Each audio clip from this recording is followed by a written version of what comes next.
اب اللہ تعالیٰ کا تعارف پوری کائنات میں پھیلا ہوا ہے. یہ سب کچھ جو ہمیں آس پاس اپنے آگے پیچھے نظر آتا ہے، یہ اللہ تعالیٰ کا ایک شاندار تعارف ہے. یعنی اللہ تعالیٰ اگرچہ ہمیں خود نظر نہیں آتے، مگر اپنی ان ساری تخلیقات مخلوقات میں بے شمار نشانیوں میں ہم کو نظر آتے ہیں. وہ کیا ہیں؟ ان پر غور کرنے کی ضرورت ہے.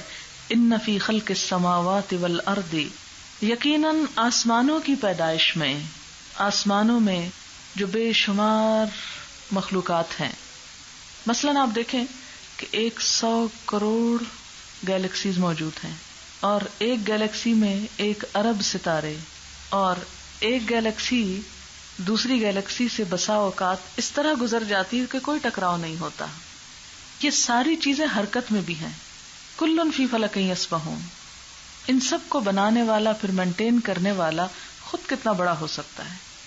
پھر زمین کی پیدائش میں، اور زمین کی پیدائش میں آپ دیکھیں کہ زمین صرف ایک پتھر کا ٹکڑا بنا کے نہیں رکھ دی گئی، بلکہ انسانوں کی خوراک اور بے شمار پانی کے اور معدنیات کے ذخیرے اس کے اندر بھر دیے گئے تاکہ انسان بوقت ضرورت ان کو نکال کر اس سے کام لیں، زندگی قائم رہ سکے.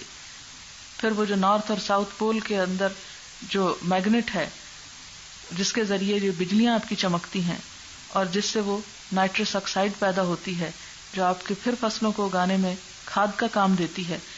تو یہ ساری چیزیں جو ہیں غور و فکر کرنے کی ہیں. فرمایا ان فی خلق السماوات والارض، زمین و آسمان کی پیدائش میں، واختلاف اللیل والنہار، اختلاف ہوتا ہے ایک کے بعد ایک کا آنا، ایک کے پیچھے ایک کا آنا، تو رات اور دن کے آگے پیچھے آنے میں، والفلکی، اور کشتیوں کے چلنے میں. فلک اصل میں کسی چیز کے گول ہونے، چکر کھانے اور گھومنے کا معنی رکھتا ہے. فلکن من البحر کہتے ہیں دریا کا بھنور، فلک مدار کو بھی کہتے ہیں سیاروں کے گھومنے کا راستہ، اور فلک کشتیوں کے لیے استعمال ہوتا ہے کیونکہ یہ بھی سمندر میں گھومتی پھرتی ہیں. التی تجری فی البحر، ساتھ ہی فرما دیا نا، وہ جو سمندر میں چلتی ہیں. بما ینفع الناس، اس چیز کو لے کر جو لوگوں کو نفع دیتی ہے، یعنی بڑے بڑے جہاز جس میں انسانوں کی ضروریات کے سامان لدے ہوتے. آپ دیکھیں کہ اتنے ہیوی جہاز اگر خشکی پہ چلیں تو آپ کی بڑی سے بڑی مضبوط سڑکیں ٹوٹ جائیں، سب بیٹھ جائیں. یعنی جتنا کچھ جہاز میں لدا ہوتا ہے، اور پھر وہ لدنے کے باوجود وہ تیر رہا ہوتا ہے اور سبک رفتاری سے چل رہا ہوتا ہے اور ہزاروں میل کا فاصلہ طے کرتا ہے اور آپ کا کچھ بھی نہیں بگڑتا. تو یہ اللہ کی قدرت کی ایک بہت بڑی نشانی ہے. کبھی سوچا کسی نے کہ ان کو چلایا کس نے؟ قرآن پاک میں اللہ تعالیٰ فرماتے ہیں ان یشاء یسکن الریح فیظللن رواکد علی ظہرہ، اللہ چاہے ہوا کو خاموش کر دے اور یہ کشتیاں سمندر کی پیٹھ پہ رکی رہ جائیں، چل ہی نہ سکیں. وما انزل اللہ من السماء من ماء، اور جو اللہ نے اتارا آسمان سے پانی میں سے، مما پانی، اور پانی کی بے شمار قسمیں. آپ دیکھیں کہ کوئی پانی جو ہے وہ بارش کے قطروں کی شکل میں آسمان سے برستا ہے، کوئی برف کے ذرے بن کے اڑتا پھرتا ہے. کسی قطرے کے نصیب میں یہ ہوتا ہے کہ وہ رینبو بن جائے، دھنک بننے کا سبب بن جائے. کوئی پانی سخت سردی میں برف کی صورت میں گرنے کے بعد بڑے بڑے طوفانی تودے بن جاتا ہے اور ٹیٹانک جیسے بحری جہاز کو غرق کرنے کا سبب بنتا ہے.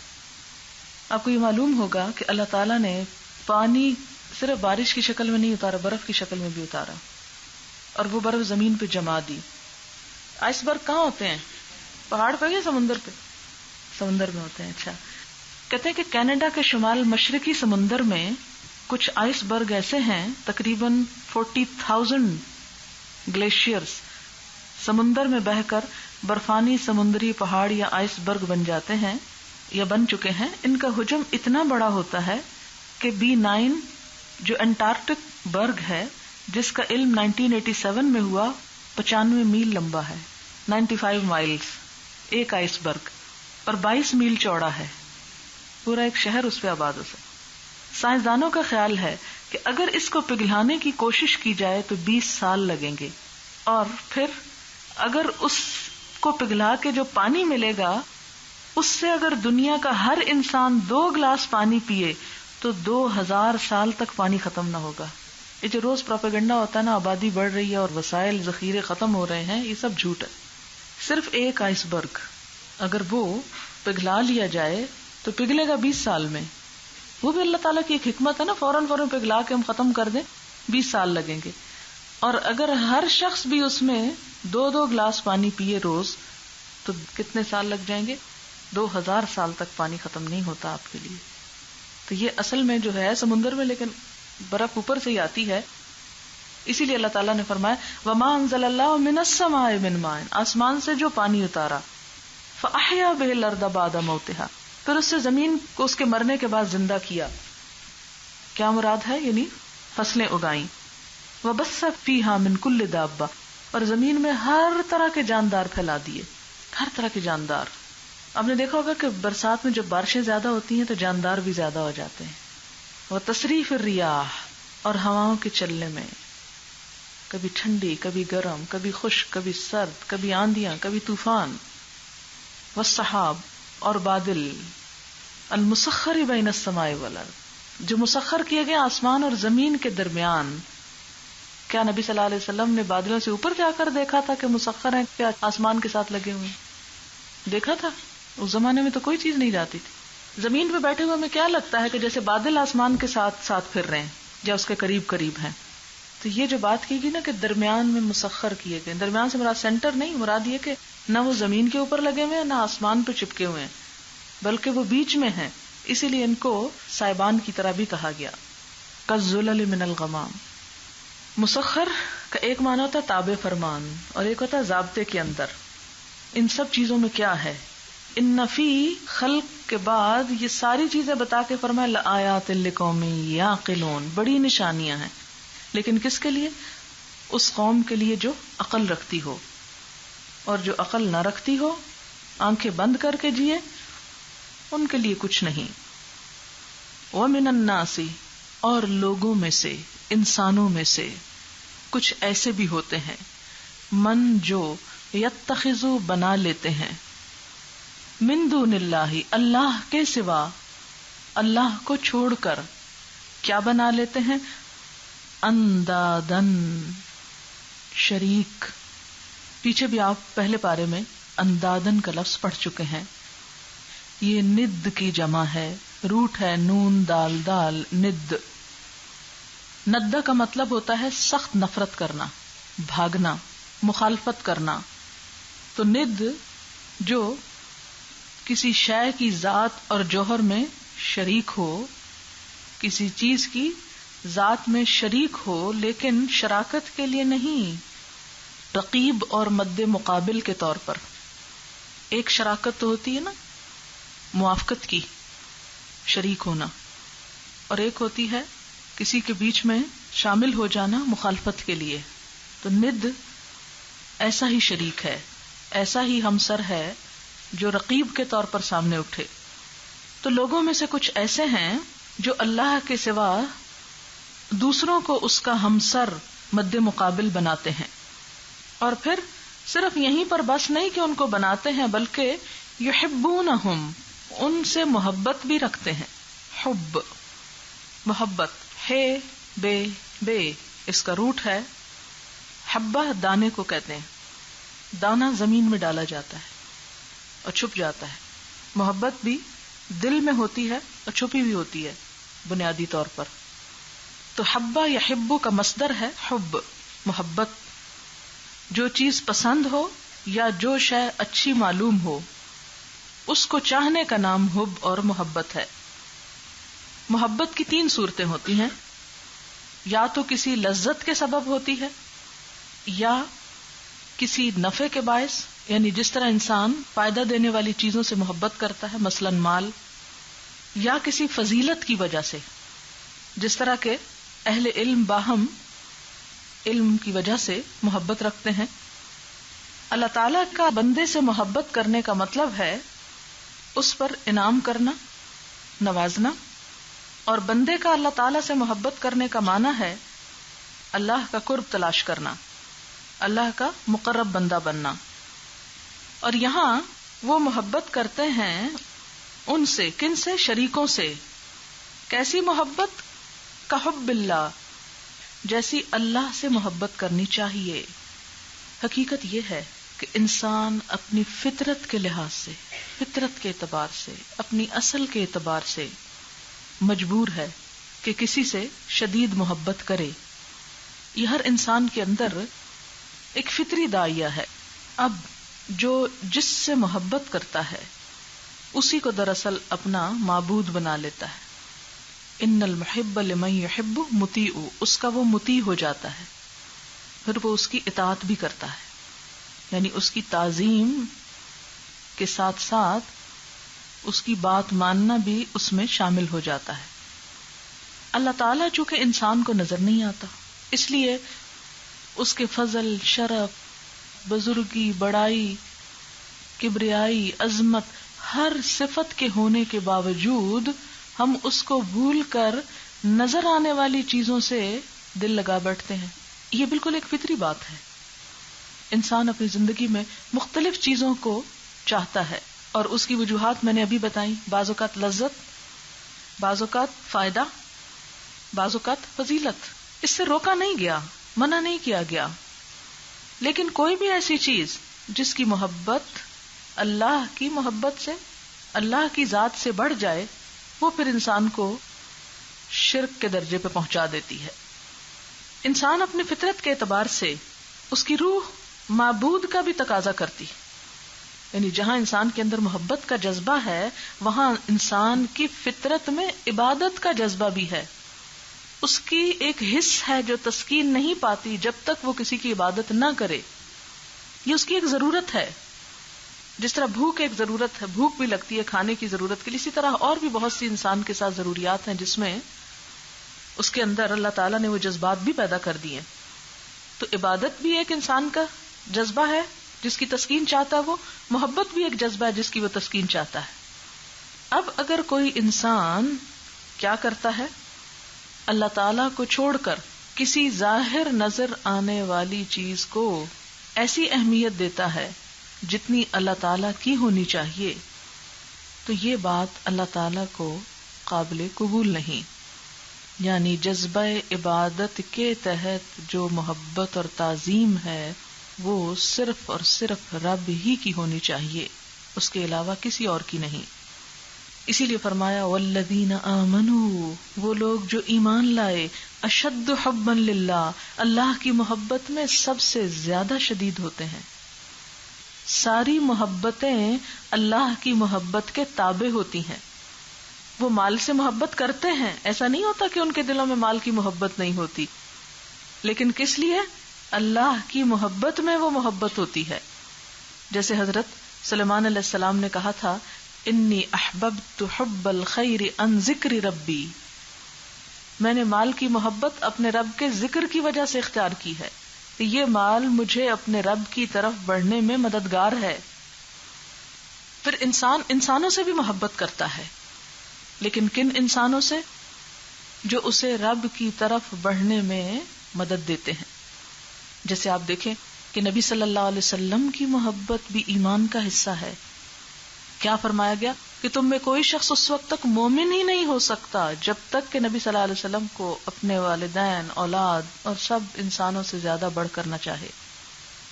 پھر اہل ایمان سے بھی محبت ہوتی ہے اس کو۔ جتنا جتنا جو شخص خیر اور بھلائی سے محبت کرتا ہے اتنا ہی زیادہ وہ خیر اور بھلائی کے کرنے والوں سے بھی محبت کرتا ہے۔ یہ ایک چین چلتی ہے۔ پھر اللہ کی محبت تقاضا کرتی ہے کس کی محبت کا؟ نبی صلی اللہ علیہ وسلم کی۔ آپ کی محبت تقاضا کرتی ہے آپ سے محبت کرنے والوں کی محبت کا، یعنی صحابہ کرام کی محبت کا بھی، اور پھر اس کے بعد جو بھی امت میں صالح اور نیک لوگ ہیں ان سب کے ساتھ۔ اور کیوں؟ عربی کا شعر ہے احب الصالحین ولست منہم، احب الصالحین، میں محبت رکھتا ہوں نیک لوگوں سے، ولست منہم، حالانکہ میں ان میں اپنے آپ کو شامل نہیں کرتا۔ کس لیے محبت کرتا ہوں؟ لعل اللہ یرزقنی صلاحا، شاید کہ اللہ تعالیٰ مجھے بھی اچھا بنا دے، نیک بنا دے۔ کیونکہ انسان اپنی صحبت کا رنگ پکڑتا ہے۔ انسان جس سے محبت کرتا ہے اس کی عادات، اس کی پسند ناپسند پھر اس کی پسند ناپسند بنتی چلی جاتی ہے۔ اس لیے نیک لوگوں کی محبت یہ بھی انسان کے لیے ایک نعمت ہوتی ہے۔ کہ نیکی میں بڑھنے کی توفیق جس سے ملتی ہے اس کو ایک انکریجمنٹ ہوتی ہے، کیونکہ انسان قدرتی طور پر جس سے محبت کرتا ہے اس کی طرف کھنچتا چلا جاتا ہے. اگر نیک لوگوں سے محبت کرے گا تو نیکی کی طرف بھی کھنچتا چلا جائے گا، اور یہ محبت اسے کامیابی کی طرف لے جائے گی. اسی لیے ہمیں دعا مانگنے کو کہا گیا، اللہم ارزقنا حبک وحب من یحبک وحب عمل یقربنا الی حبک. اے اللہ ہمیں تو اپنی محبت عطا کر اور اس کی محبت عطا کر جو تجھ سے محبت کرتا ہو. ہمیں اس بندے کی محبت دے جو تجھ سے محبت رکھتا ہے. وحب عمل، اس عمل کی محبت دے جو ہمیں تیری محبت سے قریب کر دے. پھر انسان دنیا کی کسی بھی چیز سے جب محبت کرتا ہے، خواہ وہ مال ہو خواہ وہ کچھ بھی ہو، وہ سب پھر اس کی رب کی محبت کے تابع ہو جاتی ہے کہ اسے اپنے رب کی طرف بڑھنے میں جو جو چیز مدد دے گی ان سب سے وہ پیار کرے گا. ہم قرآن پاک سے محبت کیوں کرتے ہیں؟ کہ یہ اللہ کا کلام ہے، اللہ سے بات کا موقع ملتا ہے. اور پھر جتنا جتنا اللہ سے محبت ہوتی اتنی اتنی اس کتاب سے محبت ہوتی چلی جاتی ہے. آپ دیکھیں نا، آپ کے دوست کا خط آتا ہے، آپ کتنی دفعہ اس کو پڑھتے ہیں؟ کئی دفعہ پڑھتے ہیں نا. پھر کچھ عرصے بعد پھر نکال کے پھر پڑھنے بیٹھ جاتے ہیں، حالانکہ آپ نے پڑھا ہوتا ہے، آپ کو پتا ہوتا ہے کیا لکھا ہے اس میں. پڑھ کے پڑھ ڈالتے ہیں. کیوں؟ یہ محبت کا ایک اثر ہے. تو جب ہم اللہ سے محبت کا دعویٰ کرتے ہیں تو اللہ سے محبت کرنے والا بھی کبھی اس کی کتاب پڑھ کر تھکتا نہیں، کبھی اس سے ملال نہیں ہوتا، کبھی بوریت نہیں ہوتی. وہ پڑھتا ہی چلا جاتا ہے اور زندگی کے آخری لمحوں تک اس کے ساتھ تعلق قائم رکھتا ہے. آپ دیکھیں نا، محبت بے قراری کو جنم دیتی ہے. تو اللہ کی اس کتاب کے ساتھ بھی انسان کے دل میں ایک بے قراری ہو جاتی ہے، اسے چین نہیں آتا جب تک یہ کھلتی نہیں. اور یہ کیا ہے دراصل؟ والذین آمنوا اشد حبا للہ. جو ایمان والے ہوتے ہیں ان کی علامت یہ ہوتی ہے کہ اللہ کی محبت میں سب سے زیادہ شدید ہوتے ہیں، ہر چیز سے بڑھ کر. وہ کسی کی بھی عبادت، تعظیم اور بڑائی ایسی بیان نہیں کرتے جیسے اللہ کی بڑائی ہوتی ہے. اور وہ حدیث میں نے آپ کو سنائی تھی کہ انسان جس کے ساتھ محبت کرتا ہے اسی کے ساتھ اٹھایا جائے گا. المرء مع من احب. انسان اسی کے ساتھ ہے جس سے وہ محبت کرتا ہے. حدیث میں آتا ہے، آپ صلی اللہ علیہ وسلم نے فرمایا، من احب سنتی فقد احبنی ومن احبنی کان معی فی الجنہ. جس نے میری سنت سے طریقے سے محبت کی اس نے مجھ سے محبت کی، جس نے مجھ سے محبت کی وہ میرے ساتھ ہوگا جنت میں. اللہ کے رسول صلی اللہ علیہ وسلم کی محبت انسان کو جنت تک پہنچانے کا ذریعہ ہے.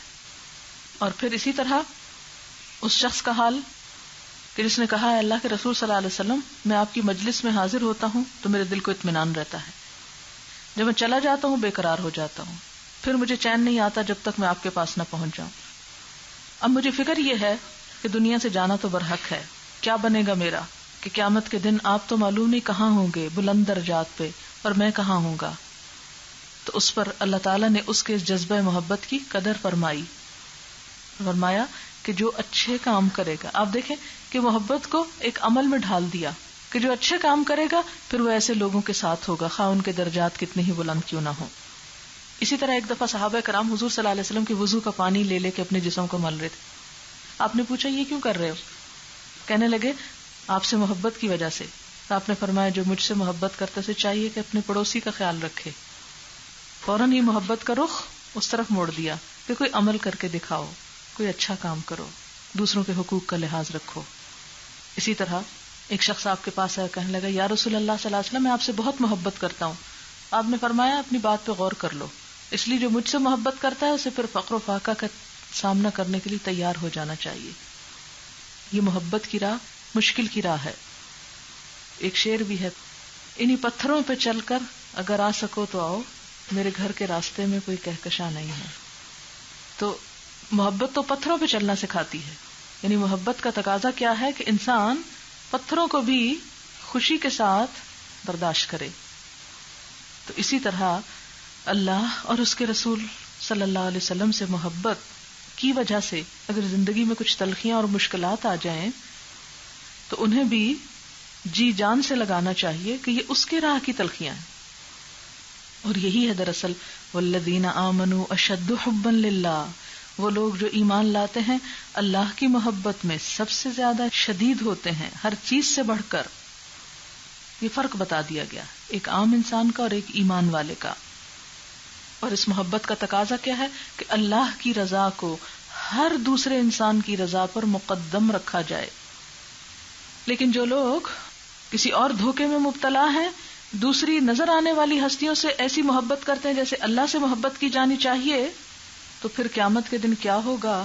وَلَوْ يَرَى الَّذِينَ، کاش کے دیکھیں وہ لوگ، محسوس کریں، ظلموا جنہوں نے ظلم کیا، اذ يرون العذاب جب وہ عذاب دیکھیں گے، کاش وہ عذاب جب وہ دیکھیں گے وہ آج انہیں محسوس ہو تو پکار اٹھیں گے، ان القوۃ للہ جمیعا، کہ قوت تو ساری اللہ کے پاس ہے، اور ہم نے اسے دوسرے انسانوں میں سمجھ لیا، ملائکہ کو خدا کی بیٹیاں بنا لیا، یا اور انسانوں کو ہم نے قوتوں اور اختیارات اور اقتدار کا مالک سمجھ لیا، ان سے ہم رزق مانگنے لگے، ان سے ہم بچے طلب کرنے لگے. اور حقیقت یہ ہے کہ مشرکین جب دنیا میں بھی کسی مصیبت میں گھر جاتے تھے تو صرف اللہ ہی کو پکارا کرتے تھے. قرآن پاک میں آتا ہے فَإِذَا رَكِبُوا فِي الْفُلْكِ دَعَوُا اللَّهَ مُخْلِصِينَ لَهُ الدِّينَ، کہ جب کسی کشتی میں سوار ہوتے ہیں تو سب بتوں کو چھوڑ کر، سب کی محبت فراموش کر کے صرف اور صرف اللہ کو پکارنے لگتے ہیں. وَإِذَا غَشِيَهُم مَوْجٌ كَالظُّلَلِ دَعَوُا اللَّهَ مُخْلِصِينَ لَهُ الدِّينَ، جب کوئی موج سائبان کی طرح ان کے اوپر چھانے لگتی ہے سمندر کے اندر، تو سارا دین اللہ کے لیے خالص کر کے اسی سے دعا کرتے ہیں. وَظَنُّوا أَنَّهُمْ أُحِيطَ بِهِمْ دَعَوُا اللَّهَ مُخْلِصِينَ لَهُ الدِّينَ، ہر جگہ آتا ہے مخلصین لہ الدین، کہ جب انہیں پتہ چلتا کہ گھیرے گئے بھنور میں تو پھر فوراً اللہ کو پکارنے لگتے ہیں، خالص کرتے ہوئے دین کو اسی کے لیے. ان القوۃ للہ جمیعا وان اللہ شدید العذاب، اور بے شک اللہ تعالی سخت عذاب دینے والا ہے. وہ اس بات کو معاف نہیں کرے گا کہ اس کو چھوڑ کر انسان کسی اور کی طرف جھک جائے. استبرأ الذین اتبعوا، جب بیزار ہوں گے وہ لوگ جو پیروی کیے گئے. یعنی محبت کا لازمی نتیجہ کیا ہے؟ اتباع. اسی لیے تو فرمایا نا قل ان کنتم تحبون اللہ فاتبعونی، اگر تم اللہ سے محبت کرتے ہو تو نبی صلی اللہ علیہ وسلم کا اتباع کرو. اب یہ جو بتوں سے محبت کرتے تھے، یہ ایسے بزرگوں سے محبت کرتے تھے کہ جن کے بارے میں یہ سمجھتے کہ ہمیں اللہ کے عذاب سے چھڑا لیں گے، تو فرمایا جب وہ بزرگ یا ان کے پیشوا یا سردار یا لیڈر جن کی یہ دنیا میں پیروی کرتے تھے ان کی محبت کی وجہ سے وہ بیزاری دکھائیں گے، کہاں، کب؟ قیامت کے دن. کس سے بیزاری دکھائیں گے؟ من الذین اتبعوا، ان لوگوں سے جنہوں نے پیروی کی تھی. ورأوا العذاب، اور وہ عذاب دیکھ لیں گے. کون دیکھ لیں گے عذاب؟ پیروی کرنے والے.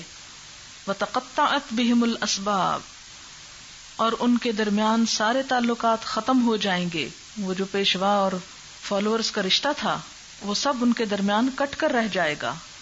تقطع، قاف تو عین، قطع کس کو کہتے ہیں؟